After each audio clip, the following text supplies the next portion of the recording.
Hello, wonderful students. Here we go. We're graphing a rational function. Here is the function, f of x equals 4x plus 1 all over x minus 2. Okay, first of all, the reason this is called a rational function, okay, so the word rational means it can be represented as a fraction, and we can see that, yes, this is a fraction. And the word function, remember, it's a relation that follows a special rule where each input only has one output. Okay, so we need four things to be able to graph this well. We need a vertical asymptote, and we need to be able to find that. Okay, to find a vertical asymptote, set the denominator of your equation, of your function, equal to 0. Okay, so in this case, this is what we would do. The denominator of this function is x minus 2. So we're going to take, whoops, sorry, you can't see all that. Denominator equal to 0. Okay. So this denominator is x minus 2. So we say, okay, x minus 2 equals 0, and then solve for x. So x equals 2. Well, this actually is your vertical asymptote.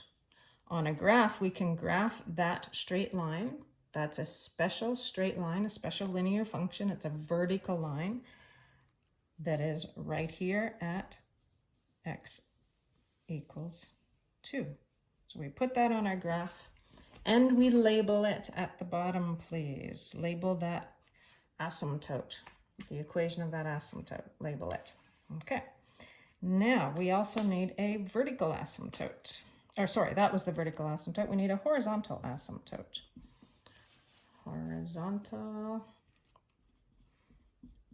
asymptote. Okay, we find the horizontal asymptote by looking at the end behaviors. End behaviors.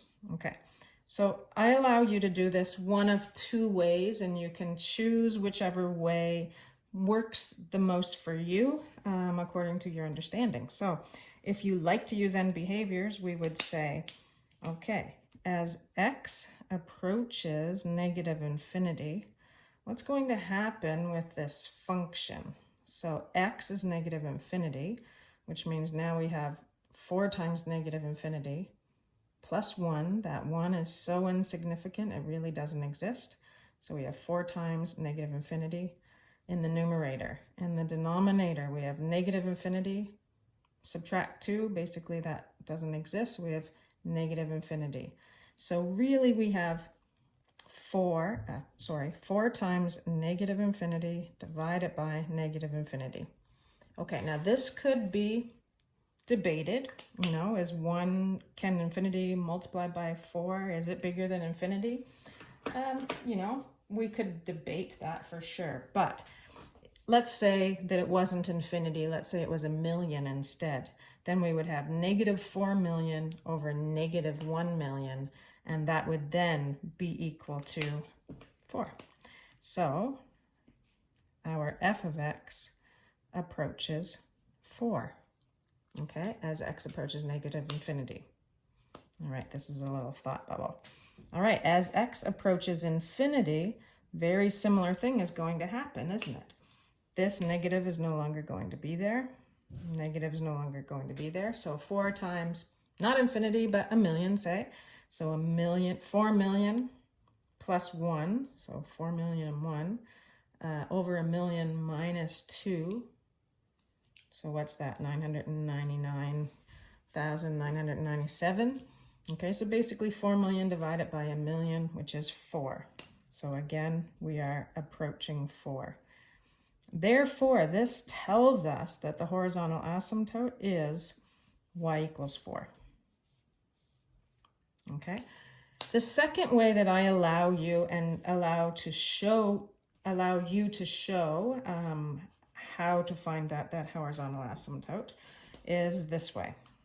So we could do this notation, which you need to show that and state it, and then say y equals 4 is the asymptote. Or you can say, okay, what is f of infinity? I'm going to just substitute infinity into this function. 4 times infinity plus 1 over infinity minus 2. And again, here's the debate, but let's say it's a million instead of infinity. That is roughly equal to 4. And therefore, again, you need to state the equation of that graph. Y equals 4 is your horizontal asymptote. Okay, so don't do both of these things. Choose one or the other. All right, so there's our other asymptote at y equals 4. All right, so 1, 2, 3, 4. We're going to put that asymptote on here. And we're going to label it y equals 4. All right, so now these asymptotes have divided our graph into 4 major sections. One section here, one here, one here, and one here. Just divide it by those asymptotes. All right, so our graph, we know as a rational function, it's either going to exist diagonally in these 2 sections or it's going to exist diagonally in these 2 sections. Okay, that's the way that they are going to work for this kind of rational function where we have a monomial on, or a linear function on top and a linear function on bottom.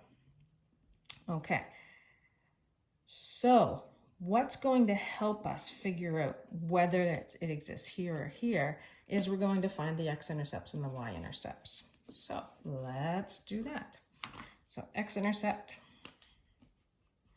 for any x-intercept of any function, we let y equal 0, and then we solve for x. Okay, so let's do that. Let y equals 0, 0 equals 4x plus 1 over x minus 2, because y is our f of x. Okay, now we're just using normal algebra. We're going to multiply both sides of this equation by x minus 2, and when we do that, this side's going to cancel. X minus 2 times 0 is still 0, and we have this. Okay, and then we're going to finish solving for x. So 4x is -1, x is -1 over 4. Now, this is a point on a graph that we're finding. This is the x-intercept, so I want you please to state that as a point on a graph, which is an ordered pair. All right, so this is the answer for us for our x-intercept. Let's find the y-intercept. For any y-intercept, for any function, we're going to let x equal 0. All right, so let's do that math. We have f of 0 is what we're finding. So 4 times 0 plus 1 over 0 minus 2, which is -1/2. And therefore, this is the point 0, -1/2. Okay, this is the y-intercept. All right, so x and y-intercept now, we can put those on our graph. So we have -1/4 0, which is here, -1/4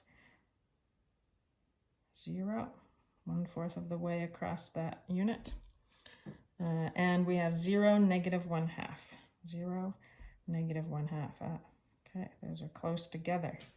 All right, so these both exist here. That's showing us we definitely have one of those curves here, and therefore automatically the other part of this graph has to exist up here.